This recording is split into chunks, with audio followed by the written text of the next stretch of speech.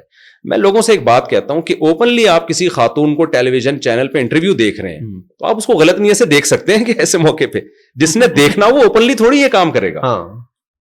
اس کے لیے تو انٹرنیٹ پر اتنے بالکل ذرائع ہیں اور اتنی کچھ آج کل, یعنی ایسے موقع پہ علماء سے بدگمانی کرنا کہ آپ کسی خاتون کو انٹرویو دے رہے ہیں اور آپ کی اس میں نیتوں پہ شک کرنا. بھائی اگر کسی نے غلط کرنا ہوگا, جیسے مولانا طارق مل صاحب نے, وہ کوئی ایکٹر تھی, اس کے سر پہ ہاتھ رکھ دیا, ریما, اس کے سر پہ ہاتھ رکھ دیا ملاقات. جی جی, تو میں ان لوگوں سے کہہ رہا ہوں یار ان کی نیت غلط ہوتی ہے. یہ کھلے عام سب کے سر پہ, اس کے سر پہ ہاتھ رکھ دے, بڑی تقریب ہے, اتنی بڑی تقریب ہے. بہت تنگ ذہن ہے, یعنی میں سمجھتا ہوں بہت زیادہ تنگ نظری ہے.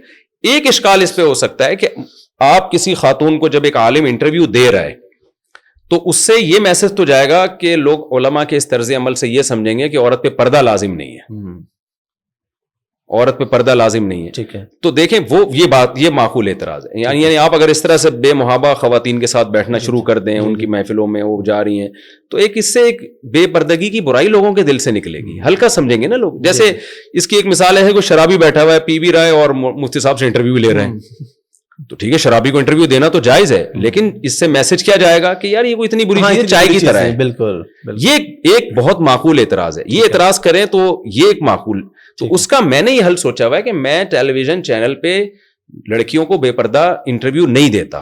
ٹھیک ہے, میری کم سے کم شرط یہ ہوتی ہے کہ اسکارف لیں وہ. ٹھیک ہے, یعنی چہرے کا پردہ اختلافی ہے, ہماری نظر میں تو لازم ہے چہرے کا پردہ بھی, لیکن چلو اس اختلاف کا ہم یہاں فائدہ اٹھا سکتے ہیں. ٹھیک ہے, کہ آخری درجہ یہ ہے کہ آپ پراپر ڈریس میں ہو. تو میرا نہیں, مجھے نہیں یاد پڑتا, میں نے کبھی ٹی وی بہت سارے انٹرویو میں نے ریجیکٹ کیے ہیں. ایسا بھی ہوا کہ میں چینل گیا ہوں اور مجھے پتا چلا اندر کا ماحول ایسا ہے کہ لڑکیاں بال کھولے ہوئے بیٹھی ہوئی ہیں, میں واپس آ گیا. میں نے کہا میں اس ماحول میں نہیں بیٹھ سکتا. تو اس لیے نہیں کہ میسج کیا جائے گا یار, یہ تو سب ٹھیک ہے, یہ تو کوئی غلط نہیں ہے. تو میری آخری شرط ٹیلی ویژن چینل سے یہ ہوتی ہے کہ کوئی لڑکی, کوئی خاتون اگر انٹرویو لے رہی ہیں تو پراپر ڈریس میں, علماء کے سامنے وہ پراپر ڈریس میں بیٹھے. ہاں یہ ضرور ہے کہ جب ویڈیو کال پہ انٹرویو لیا جاتا ہے نا,